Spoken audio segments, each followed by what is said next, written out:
बर्तमान बड़ खबर पाणीपाग को नहीं बड़ सूचना नुआ अपडेट 3 दिन काछिब वर्षा यही सब जिला को अलर्ट आसंता काली ठारू आहुरी 3 दिन प्रबल बर्षिब कालबैशाखी वर्षा घड़घड़ी और पवन लगी रही सब जिला को सतर्क सूचना जारी कला आईएमडी जानिबा संपूर्ण अपडेट ता पूर्व वीडियो को लाइक करंतु जदि पाउछंती आपनकर संग साथी मान को वीडियो को शेयर करनियंतु जदि फ्रेंड्स आपण माने हमर ई चैनल ले नुआ ही वीडियो देखुछंती पूर्व कभी सब्सक्राइब करहाती तबे निहाती चैनल को सब्सक्राइब करे सहित पाखरे आस्तुबा बेल आइकन को बजाय रखतांतु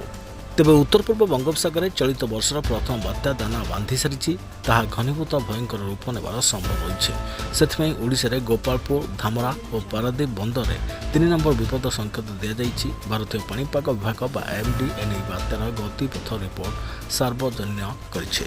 तेज आईएमडी कही बात्या उत्तर पश्चिम दिगरे गति कर आज सन्ध्या सुधा खेपुपराठार बांग्लादेश उपकूल अतिक्रम करने सहित पर पश्चिम उत्तर पश्चिम दिगरे गांगीय पश्चिमबंग उपत्यका मध्य दे गति करने संभावना रही। अन्यपक्षे जॉइंट टाइफोन वार्निंग सेंटर